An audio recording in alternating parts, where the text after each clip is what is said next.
In every city, there are some buildings that look completely normal from the outside. But inside them, there is something that doesn't let anyone leave alive. Today's story is about one such apartment where after 2:13 at night, no one remains safe. Ahmed was a university student from Karachi. His exams were going on and the hostel was very expensive. That's why he rented an old apartment. The name of the building was Noor Residency.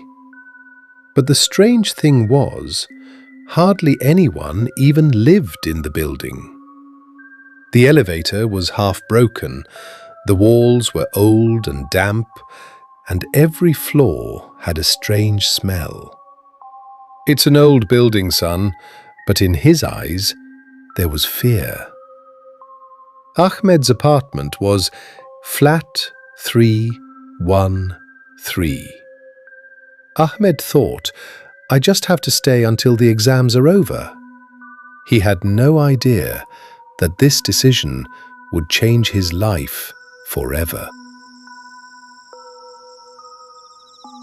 The first night was completely normal. Ahmed was working on his assignment on the laptop. It was 2 a.m.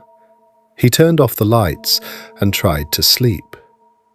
Then suddenly, a sound came from the kitchen. Tang! Ahmed woke up.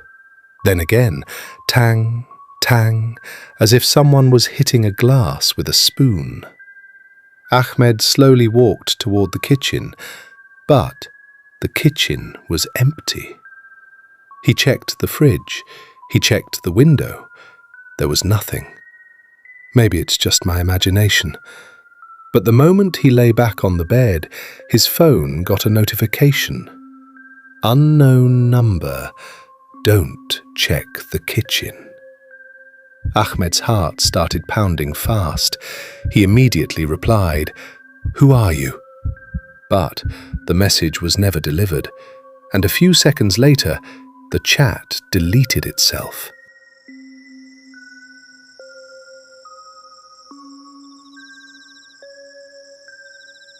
The next night, at exactly 2:13, the sound came again, but this time the sound was much closer.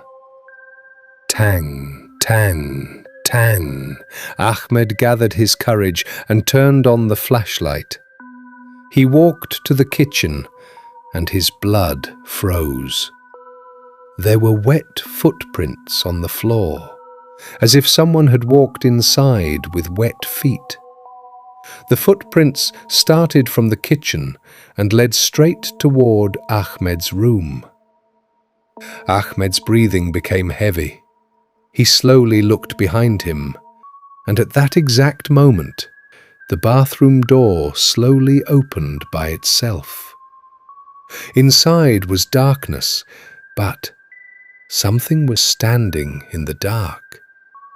A woman, long wet hair, white clothes, and her face was completely black.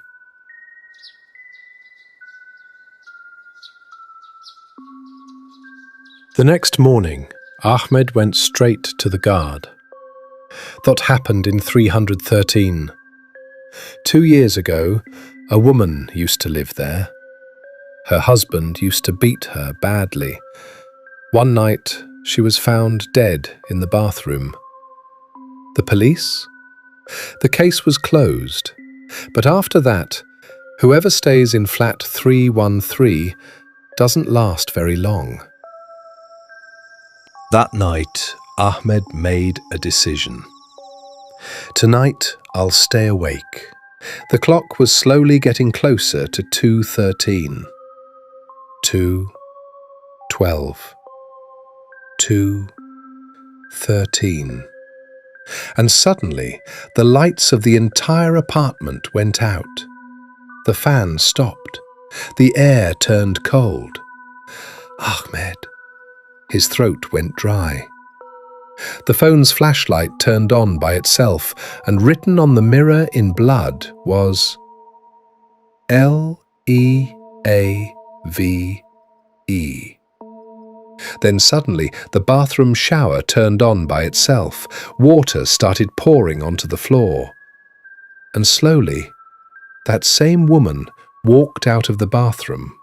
Her feet were twisted backward, her eyes were completely white, and her neck was bent sideways. She was staring directly at Ahmed. "You will stay here too." Ahmed screamed loudly and fainted. The next morning, the people in the building found Ahmed unconscious in the hallway. All of his belongings were still inside the apartment, but one thing was missing: his phone. The police found the phone in the bathroom. The last video was still recording on it. In the video, Ahmed was standing there, terrified, holding the camera. And behind him, in the mirror, that same woman was standing there. But in the actual room, there was no one. The video suddenly turned black, and at the end, only one line could be heard. 2:13.